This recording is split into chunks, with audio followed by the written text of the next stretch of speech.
Welcome to the Scottish Rite Journal podcast, an audio presentation of the Scottish Rite Journal, brought to you by the Supreme Council of the Scottish Rite, Southern Jurisdiction, Mother Supreme Council of the World. This week's article is Sufism and Freemasonry by Brother Alexander Hill, 32nd degree, and comes from the September-October 2025 issue of the Scottish Rite Journal.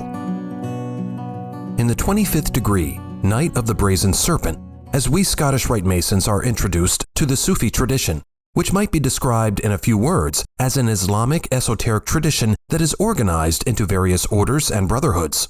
While Masonry has evolved into various bodies and local adaptations over hundreds of years, the various Sufi orders have an even longer history with traditions and practices that may date back some 1,300 years.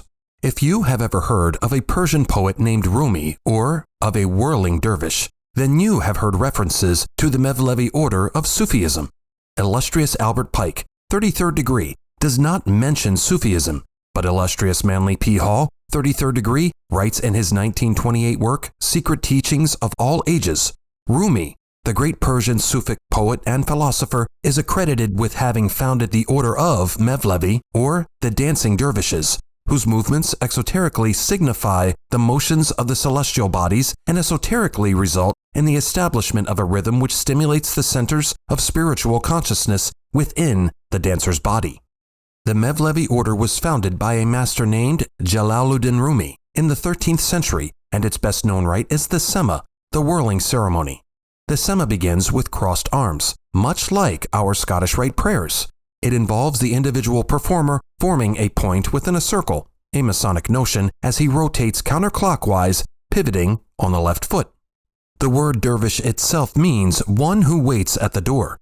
While an apron is not worn, in the Mevlevi and some other Sufi orders, a post or sheepskin rug may be set and is sometimes prayed upon by devotees.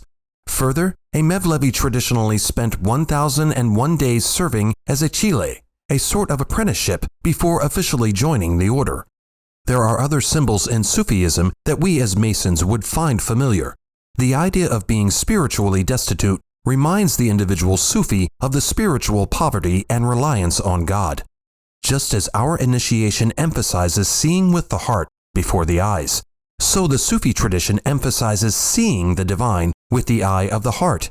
Indeed, the Sufi concept of secrecy, Sish, means that because the divine presence in all of us is ineffable and cannot be expressed with words, it remains secret, even though it is in fact accessible to all. Masons understand the idea of symbolic death and rebirth well. This is not unlike the Sufi concept of dying before you die, which is the death of the individual's ego before the death of the physical body. Rumi's poetry similarly contains symbols that sound familiar to our ears as Masons, as he uses what we might describe as operative Masonry in some of his poetry, particularly in his magnum opus, the Masnavi. Labor to lessen your own stony nature. Become a ruby, a stone that may shine with light. Teach yourself how to have and how to see. Such knowledge is like etching a design onto stone. In your hands are the point and the compasses and the line. Of particular interest to Scottish Rite Masons is Rumi's discussion of the building of King Solomon's Temple. In the 4th volume, he discusses the building of the Solomonic Temple at Jerusalem, admonishing the reader to be like Solomon, so that your demons may dig stones for your spiritual edifice. Be like Solomon, free from evil thoughts and guile, so that carnal demons may be submissive to you.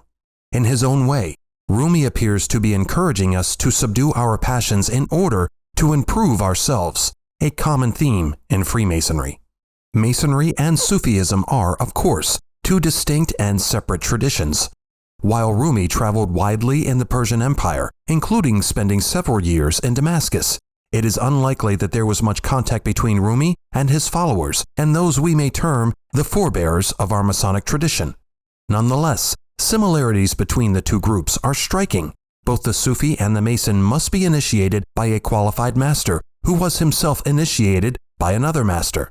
For virtually all Sufi orders, this lineage, this student-teacher chain can be traced back to a man named Jafar Sadiq, who taught various religious and esoteric sciences in the 8th century. Phrased another way, Sadiq was a figure who Rumi looked to as a spiritual predecessor and transmitter of knowledge. Meanwhile, in the West, spiritual alchemy became a source of wisdom and rich symbolism from which Masonry, especially the Scottish Rite, draws heavily. Indeed, the word alchemy comes from the Arabic alchimia and was transmitted to the West by a man named Jabir ibn Hayyan, who was a student of none other than Rumi's spiritual ancestor, Jafar Sadiq. In closing, suffice it to say the Scottish Rite initiate of the 25th degree, Knight of the Brazen Serpent, will benefit much from the study of Sufism. Like and share this article, and don't forget to subscribe to the channel. If you wish to comment, please leave one, and as a reminder, hit the notifications bell. Any accompanying photographs or citations for this article can be found in the corresponding print edition. The Scottish Rite Journal is published by the Supreme Council of the Scottish Rite, Southern Jurisdiction, Mother Supreme Council of the World. Mark Dreisenstock, 33rd degree, Managing Editor. I'm your host, Matt Bowers.